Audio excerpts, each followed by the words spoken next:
All right, I'm here with Justin Rose. I hate to be rude, but tell me this. What do you know about golf now that you didn't know when you contended for the British Open as a teenager in 1998, 13 years ago? I know that golf's hard. Yeah?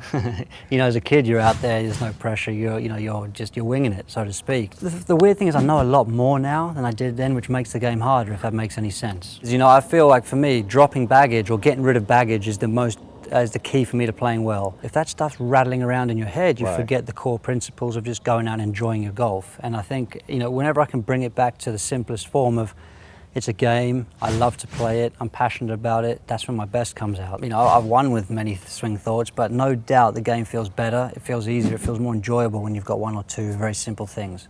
Yeah, every time I talk to you about the swing, it seems like you are always learning. I mean, we, at the Tavistock Cup one year, I think it was this year, you said, well, I only feel with the Foley system, I've been doing it for 2 years, I still feel like I'm just getting the downswing down and so forth. So if you're still learning, yeah. What does that say about everybody else? What does everybody else need to do? Well, I think what I've learned more than anything, obviously I've learned a new method, but I've learned how the body works and how the mind works and how basically building, I think we had this conversation before about the 10,000 hours and all this type of stuff. That even though you understand the new method, it takes time to build it in before you can completely trust it under pressure. I mean, there's no doubt I can go out and make good swings under pressure, but it's still somewhat conscious. Yeah. Before that's completely mine.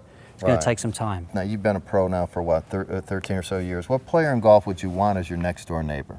Funny guy, nice guy who help you change a flat, whoever. Ian Poulter lives on my street. Yeah. There's a guy who's fun to be around. Is he a good neighbor, Poulter? He's a good neighbor, man. When you get to know... Does he bring you sugar or anything? What does he do? He loves to barbecue. Yes? Yeah. So there's no shortage of food at his house, which is a good thing. I'm not a particularly great cook, and he loves to get out there on the barbecue. Yeah. And then Henrik Stenson. Another guy lives across the road. He's got a great family, similar ages to me. And there's a guy who's got a quirky sense of humor. Well, he's sneaky funny. Oh, he's so sneaky funny. I used to funny. think he was boring, but then I did one of these with him. Yeah. He was like upper 1 percentile. He was so funny. No, I've got to make sure that he's not playing practical jokes on me. I've got to check my driveway every time I pull out that there's not some crazy... Where does he put in your driveway, Stenson? Dozen eggs behind the wheel or something. He's done that before? Whatever it might be, something crazy.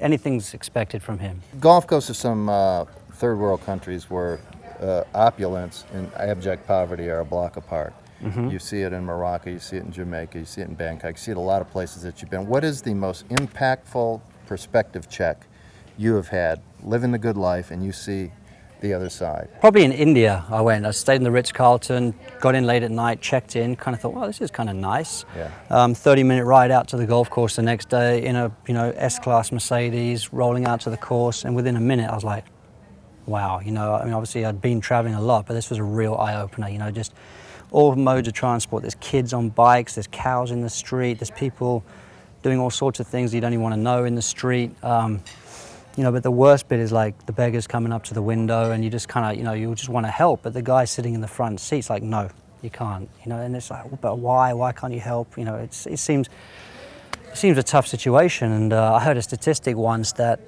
there could be 250 million people that may or may not exist in India. People who are just literally born, they live off the land, they have no documentation, that they may or may not exist. And when you think about the world like that, you think it's kind of a crazy place. All right, now you're involved in a charity called Blessings in a Backpack. Tell me your most heartfelt story of that. And it's basically helping kids who don't eat on the weekend, and they come back to school, and then on Monday they just gorge themselves. Give me your best heartfelt story. Well, I don't know if it's a particular story, but it's a feeling I get from the kids. It's a feeling of gratitude. It's a feeling of genuine thanks and hope in their eyes and their faces when you meet them. I've been on the line where we pack the backpacks, and basically as the kid takes the backpack home, you can just see in their eyes that they're very, very grateful and thankful. And that's the kids who are 6, 7 years old. And what strikes me with those kids is how impressionable they still are, how naive they are, and the world is still an exciting place. Right. So by giving them the opportunity to learn and have a better education,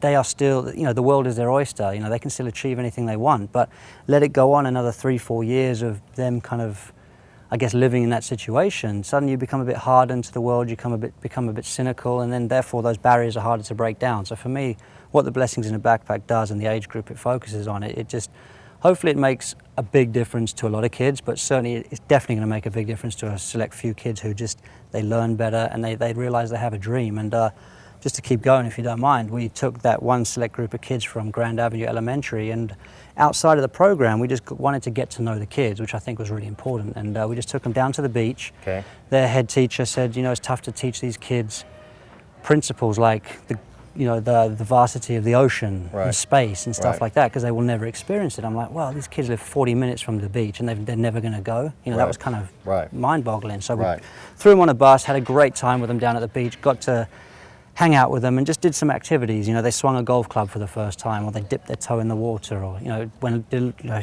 cast a fishing rod, stuff like that. So just trying to teach them something new. Good to see you. All right, man. All right, Thanks. see you. Thanks. All right, bud.